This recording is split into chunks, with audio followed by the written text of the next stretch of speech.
Hi guys, and welcome back to Storytime with Georgia and Amber. I'm Georgia, and today I'm going to be reading Froggy'S Halloween by Jonathon London, illustrated by Frank Remkewer-Iggs. And here's a duck, Froggy, and a pig.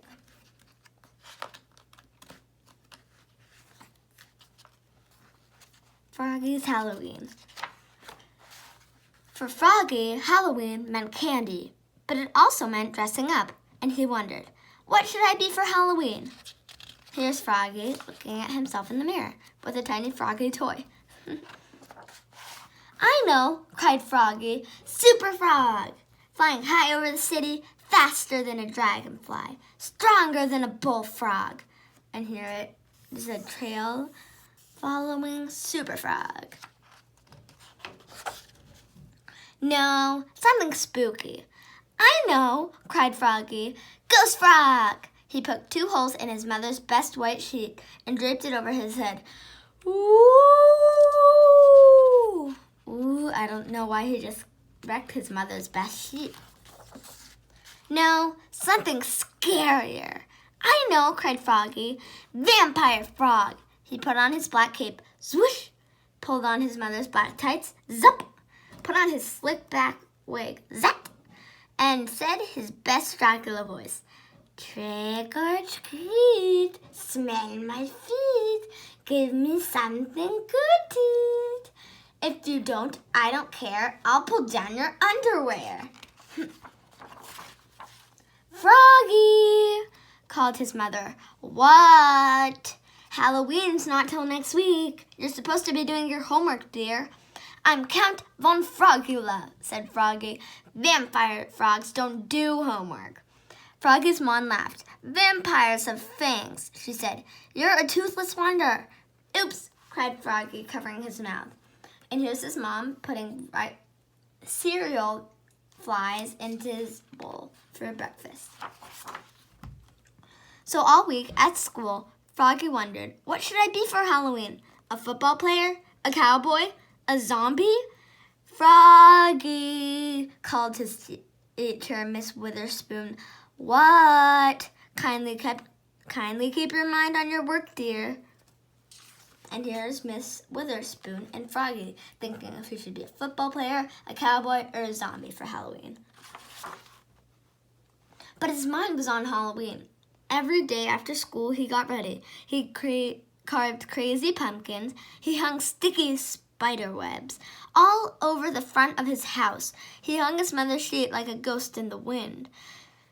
And he practiced trick or treat, smell my feet, give me something good to eat. If you don't, I don't care, I'll pull down your underwear.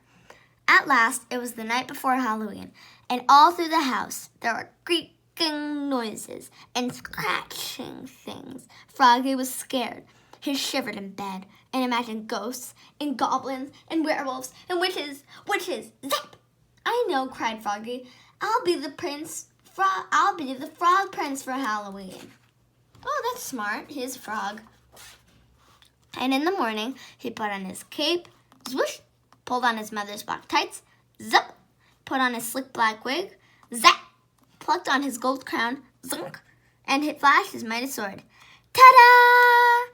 And here's Froggy all dressed up for Halloween. At the Halloween parade at school, all the girls thought he looked cute, especially Froggelina. Here's Froggelina as a princess and a pig, a beaver, Froggy, a duck, and a turtle, I think. I can't really tell with that outfit. And that night, when the dark crept in and all the ghosts and goblins crept out to trick or treat, Princess Froggelina leapt out and chased after the Frog Prince and gave him a kiss. Eek! Cried Froggy. He was never more scared in his life. He leapfrogged over his mother, he leapfrogged over his father, he leaped over his friend Max, and flopped up Max's steps, flop, flop, splat. He tripped on the porch, and Froggelina fell on top of him. Ooh, that's gotta be painful. The door flew open, and uh-oh, there stood the wickedest witch in the world. Trick or treat, squeaked Froggy, looking more red in the face than green. Luckily, Froggelina ran away, and the witch turned out to be Max's granny. And that Halloween, Froggy got tons of candy. But his sword had torn a hole in his candy bag, and by the time he got home, his candy was all gone. "Oh no," cried Froggy. "What's the matter?" asked his mother. He showed her his empty bag. "Well, you're in luck," said his mother, holding up a full bowl. "I guess nobody liked my treats." And what do you think she gave him? Chocolate covered flies. "Yum," cried Froggy. "My favorite." Munch, munch, munch. And that is the end of the book. I hope you enjoyed it, and we'll see you next time on Storytime with George and Amber. Bye!